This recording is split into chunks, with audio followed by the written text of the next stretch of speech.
नमस्कार, स्पोर्ट्स 9 में आप सभी का स्वागत है। मैं हूं शिवेंद्र, मेरे साथ हैं मेरे सहयोगी दीपेश और साथ ही साथ वो मुद्दा जो इस वक्त करोड़ों क्रिकेट फैंस के जहन में है, क्योंकि चैंपियंस ट्रॉफी की मेजबानी जो लगभग 30 साल के बाद पाकिस्तान को कोई आईसीसी इवेंट मिला था, उसमें आ गया है ट्विस्ट ये आया है कि पहले तो बहुत सारा समय इस बात में खराब किया पीसीबी ने कि भारत से थोड़ा भिड़ लेते हैं, बीसीसीआई से थोड़ा भिड़ लेते हैं कि आइए आप भारत क्यों नहीं आएंगे, ऐसा नहीं आएंगे तो हम ये नहीं करेंगे, हम वो नहीं करेंगे। ये खबरें हम आपको लगातार अपडेट कर रहे थे, लेकिन इसमें हुआ ये है कि वहां जो स्टेडियम्स में मरम्मत का काम होना था, निर्माण का कार्य होना था, वो हो गया है डीले। और अब वो इतना डीले हो गया है कि अब संकट इस बात का आ गया है कहीं ऐसा ना हो जाए कि पूरी की पूरी चैंपियंस ट्रॉफी की मेजबानी ही पाकिस्तान से शिफ्ट करनी पड़े। अभी हालात इतने गंभीर नहीं है, लेकिन अब अगर जरा सी भी और ढिलाई हुई पीसीबी की तरफ से तो ये जो है आएगी फिर से एक बार आफत। इसी पर बातचीत करेंगे। सबसे पहले आपको खबर बता देते हैं कि खबर क्या है। खबर यह है साहब कि लाहौर और कराची में स्टेडियम का काम जो है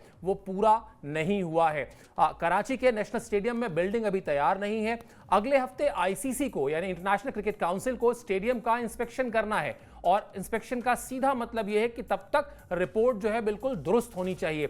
दुरुस्त अगर नहीं हुई तो फिर क्या होगा? फिर वही होगा कि कहीं अभी इस बात के आसार कम हैं, लेकिन यह खतरा लगातार पीसीबी पर मंडरा रहा है कि जिस तरह से हाइब्रिड मॉडल में भारत के मैचेस यूएई में हो रहे हैं, वैसे ही कहीं पूरा का पूरा टूर्नामेंट ही शिफ्ट ना करना पड़ जाए। 19 फरवरी से शुरू होना है। अभी देखा जाए तो 1 महीने से ज्यादा का वक्त है, लेकिन फिर यह भी याद रखना होगा कि ऐसा नहीं हो सकता कि 19 फरवरी से मुकाबला शुरू होना है और आप 18 फरवरी को कहें कि साहब हमारी तैयारी तो पूरी हो गई है। एक निश्चित टाइमलाइन है, उस टाइमलाइन का सम्मान करना पड़ेगा। उससे पहले आपको आईसीसी को यह साबित करना पड़ेगा कि अब ये स्टेडियम बन चुका है। और इसमें दीपेश एक चीज और भी होती है, आप भी जानते हैं, भारत में भी जब भी स्टेडियम्स में इस तरह का निर्माण कार्य होता है या कुछ भी इस तरह का मरम्मत से जुड़ा कुछ होता है, ना सिर्फ आपको उस काम को कंप्लीट करना है, बल्कि सबसे बड़ा चैलेंज होता है वो सारे एनओसी लेना, चाहे वो फायर का एनओसी हो, चाहे वो दुनिया भर के जो एनओसी हैं, वो एनओसी लेने के बाद ही आपको ये कहना पड़ता है कि हां अब हम एक हजारों दर्शकों की क्षमता वाले स्टेडियम में मैच की मेजबानी करने के लिए तैयार हैं। और उन सारे चीजों की जांच के बाद ही फिर ओके टेस्टेड टाइप का एक मोहर लगती है। तो अभी ना सिर्फ आपको स्टेडियम कंप्लीट करना है, बल्कि आपको वो सारे एनओसीज लेने हैं, चाहे वो जैसा मैंने फायर एक बड़ा एनओसी होता है उसमें से वो लेकर ही काम शुरू होना है। तो अब हर एक सेकेंड पाकिस्तान के लिए मतलब 24 घंटे काम करने वाला समय है अब तो। और बड़ी चौंकाने वाली बात है कि सर अब तक कर क्या रहे थे, मतलब इतने महीने बीत गए, आपने बवाल के अलावा किया क्या है? सीधा आपका जो जोर था वो इसी बात पे था कि भारत को किसी तरह पाकिस्तान ले आए। इन हालातों के साथ आप भारत को पाकिस्तान लेके आओगे? आपको एक तो इतना बड़ा टूर्नामेंट ऑर्गेनाइज करना है जिसमें दुनिया की 8 सबसे बड़ी टीमें खेलेंगी। चलो यूएसए के साथ एक बहाना था कि नया अभी मामला है, नया देश है, पहली बार क्रिकेट ऑर्गेनाइज हो रहा है, सारे देश आ रहे हैं खेलने, तो पिचेस की बात वहाँ इतनी ज़्यादा नहीं करी गई कि ठीक है क्रिकेट को प्रमोट करने के लिए थोड़ी बहुत चीज़ें सही जा सकती हैं। बट उसके अलावा अगर आप देखेंगे, पाकिस्तान तो बहुत पुराने समय से क्रिकेट होस्ट कर रहा है, बहुत बड़े बड़े टीम्स को वहाँ बुलाता है, अभी भी वो लगातार खेल ही रहे हैं। फिर आप एक समय पे आके बताते हैं कि भाई अभी हमारी जो तैयारियां हैं वो पूरी नहीं है। रिपोर्ट सर ये भी है कि अगर समय से पहले अगर ये तैयारियां पूरी नहीं हुई तो मेजबानी अभी भी छीनने का खतरा है इनके ऊपर। तो ये कहीं ना कहीं दिक्कत की बात है बहुत बड़ी पाकिस्तान क्रिकेट के लिए। अगर मेजबानी इतने करीब आके भी जब सब कुछ चीज़ें हो गई, हाइब्रिड मॉडल में चीज़ें चली गई, और एक और चीज़ जो नकारनी नहीं चाहिए, आपको ये नहीं भूलना चाहिए कि जो जय शाह हैं वो इस वक्त चेयरमैन है आईसीसी के, उसे लीड कर रहे हैं, तो कितना स्पष्ट फैसला लेते हैं हमने देखा भी जब एसीसी के चेयरमैन थे, बीसीसीआई सचिव थे तब भी। तो पाकिस्तान को बड़े हिसाब किताब के साथ यहाँ काम करना होगा और जल्दी अब जितना जल्दी काम हो सके, चाहे वो एनओसी लेने का काम है या स्टेडियम्स की जो कहीं ना कहीं उनको ठीक करवाने का है, जितनी भी कार्रवाई उनमें हो रही है उसे जल्दी से टाइम पे पूरा करने का काम अब पाकिस्तान को करना होगा।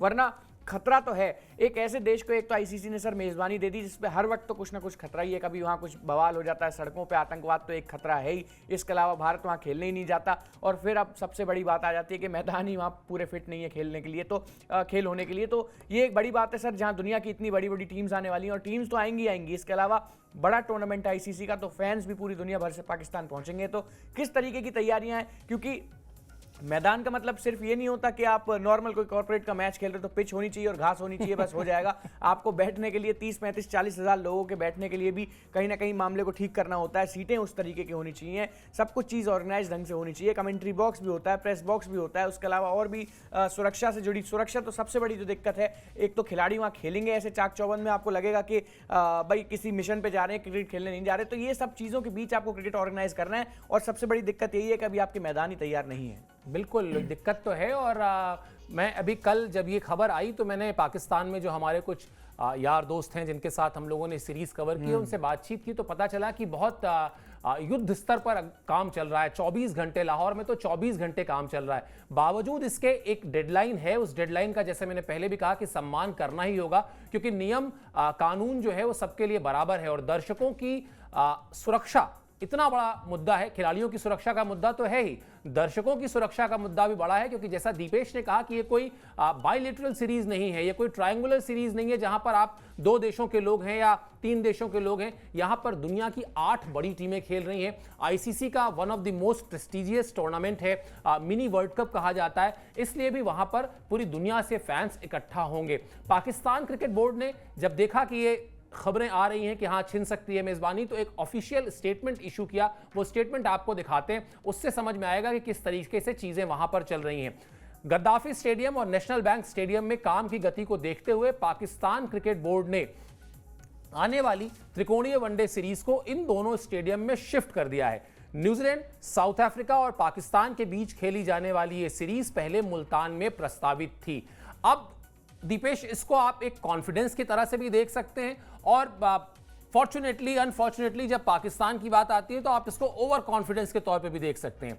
एक सीरीज जिसमें न्यूजीलैंड और साउथ अफ्रीका जो है उनको आना था, ट्रायंगुलर सीरीज पाकिस्तान में खेली जानी थी, प्रपोज थी मुल्तान में, लेकिन पीसीबी ने कहा नहीं जी, हम बड़े श्योर हैं, 100% श्योर हैं कि हम उससे पहले अपना स्टेडियम तैयार कर लेंगे, लाहौर का और कराची का, और वहां पर इस सीरीज को शिफ्ट कर देंगे। तो कॉन्फिडेंस तो दिखाया है, यानी कहीं ना कहीं पीसीबी में भी वो मोड ऑन हो गया है इमरजेंसी का कि बॉस अब अगर ये मेजबानी चली गई ना तो बड़ी बेइज्जती होगी, पहली चीज, और वो जो फाइनेंशियल लॉसेस होंगे, मतलब वो इतने ह्यूज हैं कि जितना पाकिस्तान का टोटल सालाना स्पोर्ट्स का बजट है उससे बड़ा नुकसान हो जाएगा। तो इसलिए शायद ये कॉन्फिडेंस दिखाने के लिए उस सीरीज को यहां शिफ्ट किया है ताकि एक पॉजिटिव मैसेज भी जाए। बस वही है सर, मतलब हाथी के दांत दिखाने की कुछ और खाने की कुछ, वही वाला काम पूरा पाकिस्तानी क्रिकेट बहुत टाइम से कर रहा है। और जितना टाइम स्पेंड किया है दूसरे सभी चीजों में, मतलब आप चेयरमैन से लेके नीचे तक के जो दिग्गज खिलाड़ी हैं उनकी भी अगर आप देखेंगे, पूरा टाइम वेस्ट कर दिया एक ही चीज में कि भारत को पाकिस्तान किस तरीके से लिया जाए, तब जबकि ये चीज पहले से क्लियर थी कि ये नहीं हो पाएगा, इंपॉसिबल चीज है। अगर वहीं कोशिश ये होती कि जो मैदान है इन्हें टाइम से रेडी कर दिया जाए, जितने आ रही हैं वो जो 7 देश यहाँ खेलेंगे वो भी तो भाई दुनिया की सबसे बड़ी क्रिकेटिंग नेशन ही है, ऑस्ट्रेलिया है, इंग्लैंड है, साउथ अफ्रीका है, खुद पाकिस्तान है, तो उस चीज की तैयारी शायद टाइम से की जानी चाहिए थी। अब इस मौके पर जब अगले महीने, मतलब 30-31 दिन के बाद आपको कहीं ना कहीं टूर्नामेंट को शुरू करना होगा, सारी प्रोसीडिंग्स जो होंगी वो शुरू हो जाएंगी। और आईसीसी का टूर्नामेंट है, ऐसा नहीं है कि 3 दिन पहले कोई टीम आएगी खेलना शुरू कर देगी, उससे पहले भी बहुत सी चीज़ें होती हैं, बहुत से इवेंट्स होते हैं ऐसे बड़े टूर्नामेंट्स में, और आप कहीं ना कहीं पूरी तरीके से अभी तैयारी नहीं है, तो खतरा है सर बहुत बड़ा। और मुझे भी यही लगता है कि अगर टाइम से अभी भी अगले 15 से 20 दिन के बाद आपने कुछ ना कुछ नहीं सौंपा या कुछ ना कुछ ऐसा नमूना पेश नहीं किया आईसीसी के सामने कि आप रेडी हैं हर चीज़ के लिए, तो मैं मानता हूं कि जय शाह इतने तो स्ट्रिक्ट हैं कि वो जल्दी से जल्दी मेज़बानी कहीं बदल भी सकते हैं। और फिर वही बात है सर, दुनिया भर के देश तैयार बैठे रहते हैं ऐसे टूर्नामेंट्स को ऑर्गेनाइज करने के लिए, एक मौके का बस इंतजार होता है। जैसे हाइब्रिड मॉडल की एक बात उठी, दुबई तुरंत तैयार है कि भाई आ जाइए, इंडिया को यहाँ लाइए, बाकी सारी टीम्स को भी यहाँ लाइए, हम करवाने के लिए तैयार हैं। तो कुछ ऐसा ही अगर ना हो तो बेहतर है। हम तो यही चाहते हैं कि जितनी मेज़बानी मिल गई वो भी सही है सर, उनके क्रिकेटिंग नेशन के लिए भी अच्छा है, बाकी सब चीज़ें अपनी जगह। लेकिन क्रिकेट के लिहाज से अगर देखा जाए तो पाकिस्तान में अगर थोड़ा क्रिकेट ग्रो करी जाए तो अच्छी बात है। इंडिया नहीं खेल रही वो अलग बात है, लेकिन 7 कंट्री और हैं दुनिया की जो वहाँ खेलेंगी, और वो भी सबसे टॉप लेवल की कंट्रियाँ हैं। तो जो जितना भी जो करना है, जितना भी एडजस्टमेंट करनी है, जल्दी जल्दी अगर पाकिस्तान क्रिकेट कर ले तो बहुत अच्छी बात है। वरना मैं ये मानता हूँ कि आईसीसी अब कोई ढील नहीं देगा, क्योंकि और बहुत सारे मैटर ऐसे हो चुके हैं। आपने देखा भी होगा वो इमरान खान के जब समर्थकों पे गोली चली थी, मैच कैंसिल हो गई थे, अंडर 19 के या इमर्जिंग एशिया कप के भी जो मैचेस थे वो कहीं ना कहीं, तो ये पाकिस्तान के साथ एक लंबे समय से दिक्कत चली आ रही है। उसके बावजूद आईसीसी ने अभी तक मेजबानी नहीं छीनी है, तो इस चीज़ की कहीं ना कहीं फिक्र करनी चाहिए पाकिस्तानी क्रिकेट टीम को, टीम को नहीं, मैनेजमेंट को, बोर्ड को, जिस तरीके से भी करनी चाहिए। बट अब यही है कि अब वो टाइम नहीं बचा है कि आप कोई बहाना मार पाओ, क्योंकि मैंने फिर वही बात बताई सर, मोटा मोटा 1 महीने का समय आपके पास रह गया है। इतने दिनों में अगर आपने सब कुछ चीजें मैनेज कर ली, जो कि पॉसिबली की भी जा सकती हैं, बातें तो पिछले 2 साल से चली हुई आ रही हैं, बट अब हम यहाँ खड़े हैं कि 30 दिन रह गए, तब भी हम ये बात कर रहे हैं कि सब चीजें अभी सेटल नहीं है अपनी जगह पे। तो दिक्कत की बात है पाकिस्तानी क्रिकेट टीम के लिए। इससे यही पता लगता है कि सर इंफ्रास्ट्रक्चर बहुत वीक है, बहुत पॉलिटिक्स है हर चीज में, हर छोटे छोटे मोटे मोटे कामों में। और अभी आपने बताया ही कि पाकिस्तान का जितना स्पोर्ट्स का पूरे साल का बजट होता होगा, इतना बड़ा टूर्नामेंट बड़ी मुश्किल से मिला। अगर एक बैड एग्जांपल सेट हुआ तो आने वाले समय में, जैसा कि हर साल आईसीसी के टूर्नामेंट्स हो रहे हैं, आगे कोई मेजबानी मिलेगी भी नहीं। बिल्कुल, और बिल्कुल सही कहा आपने कि एक ट्रू क्रिकेट फैन होने के नाते हम तो यही चाहते हैं पाकिस्तान करे इस टूर्नामेंट को अच्छी तरह से होस्ट करे।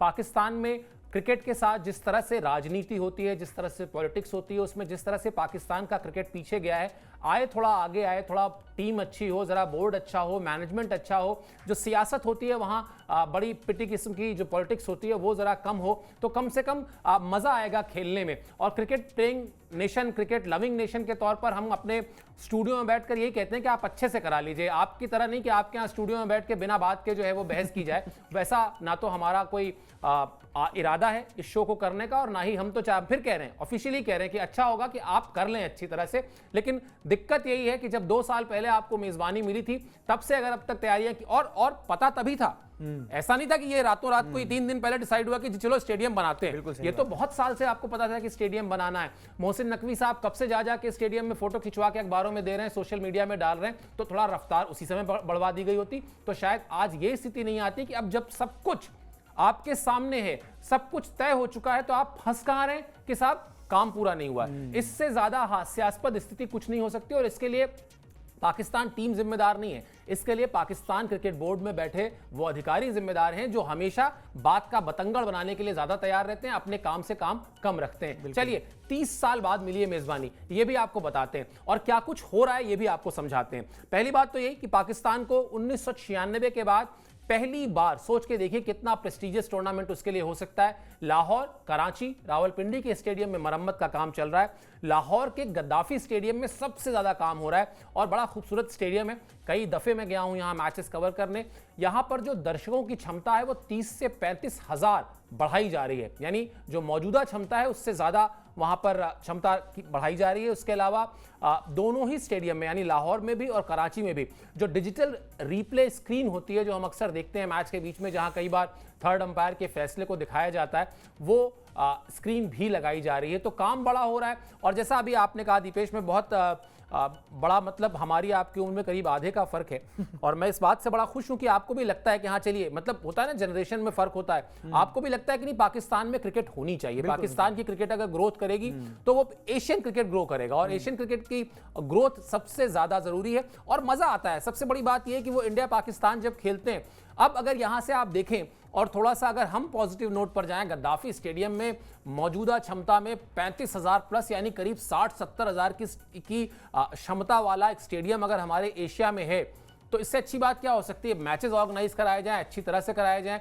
और शायद फिर वर्ल्ड क्रिकेट के लिए और क्रिकेट की लोकप्रियता के लिए, आपने थोड़ी देर पहले शुरुआत में कहा था शो के कि यूएसए में कराया था तो पता था, यूएसए कराया क्यों था, इसीलिए तो कराया था ना, प्रमोट करने के लिए, कि क्रिकेट और फैले, क्रिकेट का और विस्तार हो, और देशों में पहुंचे। तो और देशों में पहुंचे, इसके लिए जरूरी है कि जिन देशों में पहले से एग्जिस्ट है वहां तो कम से कम मजबूत रहे। तो इसलिए भी शायद ये जो काम हो रहे हैं वो समय से हो जाए, तो एक अच्छी छवि जाएगी दुनिया भर में, कुछ और इंटरेस्ट, जो फैंस आएंगे उनके लिए मजेदार बात होगी, और मजा आएगा ओवरऑल एक क्रिकेट प्रेमी को दुनिया भर में। बिल्कुल सर, और अभी आपने बताया कि 30 साल बाद मेजबानी मिली है, अगर ठीक से मैनेजमेंट नहीं करा तो अगले 30 साल के लिए फिर छिन जाएगी। ऐसा ना हो तो बेटर है, क्योंकि अब कोई भी टूर्नामेंट है ना आईसीसी का, आप देखेंगे आपको किसी एक आईसीसी टूर्नामेंट के लिए 3-3, 4-4 साल वेट नहीं करना पड़ता, हर साल कुछ ना कुछ है, तो आप दावेदारी अपनी पेश कर सकते हैं। आने वाले समय में आपको क्या पता कि WTC का जो फाइनल है वो भी एशिया में ही करवाया जाए, 3 बार से इंग्लैंड में कराया जा रहा है, क्योंकि तो बहुत सी चीजें हैं, बहुत कुछ है पाकिस्तान के सामने टेबल में, कि अगर एक अच्छा टूर्नामेंट ऑर्गेनाइज करके देंगे तो आईसीसी शायद आगे आने वाले समय में सोच सकता है। और सही बात है, हमें उस चीज से क्या मिलेगा कि क्रिकेट ही ना हो पाए या कोई देश वहां से निकल जाए, कोई खेले ही ना, हमारी अपनी पर्सनल दिक्कत है तो हम दुबई में खेल रहे हैं, बाकी क्रिकेट तो प्रमोट होना चाहिए। और ये बड़ी अच्छी बात है कि 30-35 हजार वाले स्टेडियम को कोशिश करके 65 हजार तक लेके जाया जा रहा है। तो ये चीजें अब तक सर मैं मानता हूं फिर भी कि हो जानी चाहिए थी, मतलब आप 1 महीने पहले ये अब हम डिसाइड कर रहे हैं कि उसको कोशिश की जा रही है 65 हजार का बनाए जाने की, तो वो थोड़ा अजीब लगता है। अब तक तो 65,000 का उसे बन जाना चाहिए था, फोटो सामने आ जानी चाहिए थी और पाकिस्तान को कहीं ना कहीं स्वागत की तैयारियों में लग जाना चाहिए था कि भाई आइए, जितनी टीम आ रही है उनका जरा स्वागत करें। पैट कमिंस आ रहे हैं या फिर दुनिया के बड़ी की इतनी बड़ी बड़ी टीमें आ रही हैं, कम से कम उनका ध्यान रखना चाहिए। थोड़ा सा काम धीमा रहता ही है पाकिस्तान के मामले में, क्योंकि यहाँ कोई एक इंसान तो है नहीं काम करने वाला, किसी एक के तो ऑर्डर फॉलो होते नहीं है। सबसे बड़ी बात, जो आपके क्रिकेट बोर्ड के जो मेंबर्स हैं वही एक तरह से बड़े बड़े पॉलिटिशियन हैं अपने अपने देश में। उनको और भी बहुत सी चीज़ें देखनी होती है। कोई गृह मंत्रालय देख रहा है, कोई कुछ देख रहा है, उसके साथ पाकिस्तानी क्रिकेट को देख रहा है। तो एक रेवेन्यू जनरेट करने का तरीका तो पीसीबी है ही। वहीं आप बीसीसीआई को देखेंगे तो सिचुएशन थोड़ी सी अलग है।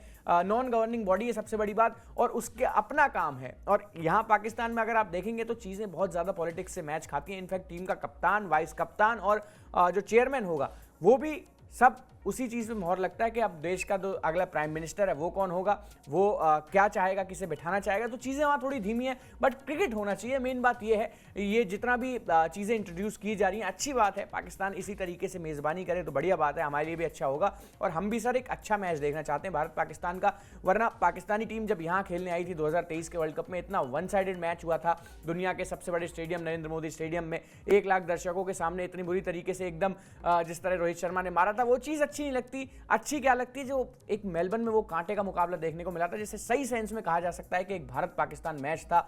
हारे हुए मैच को जिस तरह विराट कोहली ने निकाला, या अभी T20 वर्ल्ड कप में हाल ही में जैसा मैच हुआ था 120 रन भारतीय टीम ने डिफेंड कर दिए, तो उस भारत पाकिस्तान का अलग मजा है। वरना आज की डेट में क्या होगा, कोई भी जनरेशन है, हम बात करने बैठेंगे कि भाई भारत पाकिस्तान का मैच है, बड़ा इंटरेस्ट आएगा, संडे को मैच लगा हुआ है, अच्छी तरीके से सब लोग बैठेंगे देखेंगे, तो सब क्या कह देते हैं कि यार अब वो कंपटीशन वाली बात तो रही नहीं है, भारतीय टीम जाती है हरा देती है। तो ये चीज़ भी ना देखने को मिले, एक अच्छे मुकाबले कहीं ना कहीं देखने को मिले। और अच्छा कंपटीशन इसलिए भी होने वाला है क्योंकि भारत पाकिस्तान का इस टूर्नामेंट से पहले बवाल हो गया आने जाने को लेकर, हाइब्रिड मॉडल को लेकर, तो बहुत सी नजरें टिकी हुई हैं। पीसीबी शायद इन चीज़ों पे खरा उतरे तो ज़्यादा बेटर है, टूर्नामेंट को खराब ना करे, मैचेस में जो पब्लिक का इंटरेस्ट बना हुआ है उसे बना रहने दे। दिमाग में किसी के ये ना रहे कि भाई वहाँ बैठने जाए तो ऐसा ना हो कि सीट ही गिर जाए, हम लोग को चोट लग जाए, क्योंकि ऐसा भी हो जाता है पीसीबी पाकिस्तान के सेंस में कई बार। तो बहुत सी चीज़ें मैनेज करने के लिए, एक तो सबसे पहला तो मैदान, उसके बाद जितने भी सर ने बताया कि एनओसीज आपको दुनिया भर से लेना होता है, और एक सबसे मेजर जो प्रॉब्लम है सुरक्षा और आतंकवाद का जो खतरा 24 घंटे मंडराता है, उसे भी कहीं ना कहीं पीसीबी को ही देखना पड़ेगा, मैनेज करना होगा, तब जाके एक अच्छा टूर्नामेंट ऑर्गेनाइज होगा। वरना किसी मैच के बगल में भी अगर कोई एक गोली भी किसी आम इंसान ने चला दी ना, या किसी तरीके का प्रोटेस्ट हो गया, तो भाई आईसीसी की बड़ी पैनी नजरें होती हैं इस चीज़ पे। फिर वही बात आएगी जो मैंने अभी इस चर्चा से पहले भी कहा था कि 30 साल बाद मिली है, ऐसा ना हो कि 30 साल के लिए फिर छिन जाए। बिल्कुल, यानी बहुत अलर्ट रहना पड़ेगा हर तरह से, वो चाहे स्टेडियम का रखरखाव हो, स्टेडियम की सुरक्षा हो, ओवरऑल खिलाड़ियों की सुरक्षा हो, स्टेडियम से होटल का रास्ता, होटल से स्टेडियम का रास्ता, होटल के इंतजामात, यानी बहुत विस्तृत तरीके से आपको तैयारी करनी पड़ेगी। और 101% आपको अलर्ट रहना होगा, 100% से भी काम नहीं चलेगा। चलिए चैंपियंस ट्रॉफी में जो भारत की चुनौतियां हैं उस पर जाएं, उससे पहले आपको बता देते हैं कि 19 फरवरी से चैंपियंस ट्रॉफी को शुरू होना है। कराची में पहला मैच जो है वो न्यूजीलैंड बनाम पाकिस्तान है। कराची वही स्टेडियम है। वैसे दीपेश आप फिर कहेंगे देखिए सचिन को ले आया मैं, सचिन ने यहीं से शुरू किया था अपना करियर, और यहाँ मुझे सचिन के पहले इंटरव्यू करने का मौका कराची के स्टेडियम में ही मिला था। खैर, भारतीय टीम 20 फरवरी को अपना पहला मैच खेलेगी, वो दुबई में खेलेगी क्योंकि हाइब्रिड मॉडल में है, आप जानते हैं। दुबई में बांग्लादेश से भारत का पहला मुकाबला है। इसके बाद 23 फरवरी को वो मुकाबला है जिसके लिए दीपेश अभी कह रहे थे कि कांटे का हो तो थोड़ा सा मजा आए, थोड़ा वो जिस तरह से वर्ल्ड कप में हमने देखा, मैचेस देखे हैं, चाहे वो 92 हो, 96 हो, 99 हो, 2003 हो, उस तरह के मैचेस जो होते थे ना, जहां शोएब अख्तर अपने फुल पेस पर आए और सचिन तेंदुलकर अपने टो पर उनको छक्का लगा दें, या वेंकटेश प्रसाद जो है वो आमिर सोहेल से एक चौका खाएं और उसके बाद आमिर सोहेल उनको बल्ला दिखाएं कि जाइए बॉल मारिए, उधर लेके आइए, और अगली गेंद पे वो बोल्ड करके कहें कि जाइए पवेलियन का रास्ता उधर है। या फिर वो जावेद मियादाद और किरण मोरे का जिस तरह से वो मंकी जंपिंग हो गई थी वहां पे, तो उस तरह के जो देखिए असल में तो अगर पिछले 20 साल की क्रिकेट आप हटा दें, मतलब आप लोगों ने तो देखा ही नहीं है, वो टीवी पर देखा होगा, हम लोगों ने तो कुछ चीजें इसमें से लाइव आंखों के सामने भी देखी हैं। वो मजा ही अलग था भारत और पाकिस्तान के क्रिकेट का। वो थोड़ा बहुत होती थी तू मैं, थोड़ा बहुत जावेद मियादाद हो गए या फिर किरण मोरे हो गए या वेंकटेश प्रसाद आमिर सोहेल का जो किस्सा मैंने देखा है सर, गंभीर अफरीदी हमने, हाँ बिल्कुल बिल्कुल, गंभीर कामरान अकमल हमने देखा, बिल्कुल, हाँ, बट अब वो नहीं है, थोड़ा दोस्ती यारी का सिलसिला ज्यादा शुरू हो गया, लेकिन फिर भी देखा हमने भी बहुत हद तक। नहीं, दोस्ती यारी तब भी होती थी, यही तो मजेदार बात है दीपेश। लड़ते थे, और एक बार पाकिस्तान में 2004 की बात है, 2004 या 6 की बात है, 6 या 4 की बात है, 2004 की बात है हम। तो सौरव गांगुली जो है वो एक मैच नहीं खेले थे, कुछ ऐसा था, और वो उनसे कुछ ऐसे हम लोग होटल की लॉबी में मिले, तो मैंने कहा आप कहाँ जा रहे हैं? कहते जा रहा हूँ डिनर करने। तो डिनर करने कहाँ जा रहे हैं? मोइन के घर जा रहा हूँ। तो वो मोइन खान के घर डिनर करने जा रहे थे। तो ये दोस्ती यारी खिलाड़ियों में आपस में बहुत अच्छी रही है। और मैं आपको बताऊं, हर खिलाड़ी पाकिस्तान का इंडिया जब आता है तो ये तब है जब आज की तारीख में हर चीज दुनिया के हर कोने में उपलब्ध होने लगी है। तब भी पाकिस्तान से आने वाले हर खिलाड़ी के पास, जब अब तो खैर बहुत सालों से वो राब्ता खत्म है, आना जाना टूटा हुआ है, वरना पाकिस्तान से आने वाले हर खिलाड़ी के पास एक प्रॉपर लिस्ट होती थी कि आपको इतनी साड़ियां लानी है, इतनी चप्पलें लानी है, ये वाला परफ्यूम लाना है, खाने के लिए ये लाना है, और वाइसे वर्षा था। वीरेंद्र सहवाग मुझे याद है जब गए थे 2004 में, तो इतने सारे वो जूते खरीद के लाए थे। मतलब हर खिलाड़ी का शॉपिंग बैग जो होता है ना, वो ओवरलोडेड ही होता था। अगर फ्लाइट जो है वो लगाएं, क्या कहते हैं, जो एडिशनल पैसा लेती हैं जब ओवरवेट होता है आपका लगेज, तो एक्स्ट्रा लगेज के लिए पैसा लेने लगे तो मतलब ठीक ठाक पैसा हो जाए वो। तो चलिए, ये स्टार प्लेयर्स थे। तो खैर बॉटम लाइन ये है कि उस तरह का मुकाबला हो, इंडियन फैंस भी यही चाहते हैं कि देखने को मिले, और तब जाकर जो है वो मजा भी आएगा। लेकिन पिछले 20 साल से अगर आप देखेंगे, 2003-4 के बाद से देखेंगे, तो वो मुकाबला ज्यादातर मौकों पर एक तरफा रहा है और एक तरफा भारत के पक्ष में रहा है, इसलिए शायद वो मजा नहीं आता। तो आइए भाई, चैलेंज कर रहे हैं हम लोग भी, आप जरा दिखाइए अपना दमखम। और ये तो वैसे भी लिमिटेड ओवर्स का मामला है,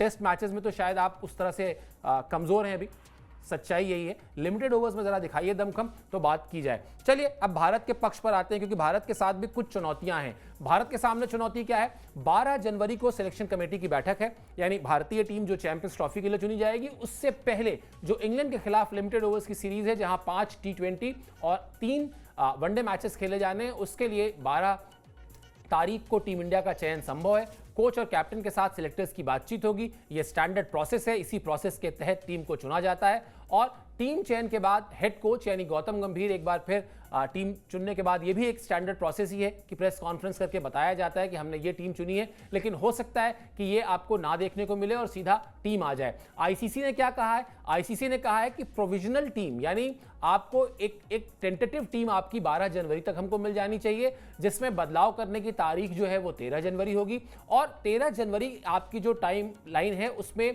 आपको टीम देनी होगी। इसके बाद अगर कोई चेंजेस होते हैं तो उन चेंजेस के लिए आपको प्रॉपर आईसीसी की टेक्निकल कमेटी को लिखना होगा। और ऐसे चेंजेस अमूमन तभी होते हैं जब किसी खिलाड़ी का, जिसका नाम आपने स्क्वाड में डाल दिया है, वो किसी वजह से मान लेते हैं अनफिट हो जाता है या अनअवेलेबल हो जाता है, तो आपको आईसीसी की टेक्निकल कमेटी को ये बताना पड़ता है कि साहब हमारा ये एक्स प्लेयर जिसका नाम हमने अपनी टीम में रखा था, वो इस वजह से या चोट की वजह से नहीं खेल पाएगा। फिर उसका प्रॉपर डॉक्यूमेंटेशन होता है, आईसीसी की टेक्निकल कमेटी मंजूरी देती है, और फिर आप किसी प्लेयर को रिप्लेस कर सकते हैं। लेकिन इस रिप्लेसमेंट को करने का जो अधिकार है वो आईसीसी की टेक्निकल कमेटी के पास है। आईसीसी अप्रूव करता है, ये नहीं कि आपने अपने इंटरनल चेंज कर लिया और बता दिया कि साहब हमने चेंज कर लिया है, उसकी मंजूरी भी मिलती है। क्या है 3 बड़े सवाल भारत के सामने जिस पर बातचीत करना जरूरी है। उस बातचीत से पहले आपको वो तीनों बड़े सवाल दिखा देते हैं कि आखिर भारतीय टीम का जो चैलेंज है, पाकिस्तान का चैलेंज हमने आपको बताया, लेकिन भारतीय टीम का चैलेंज क्या है। पहला सवाल नंबर 1, कौन होगा टीम इंडिया का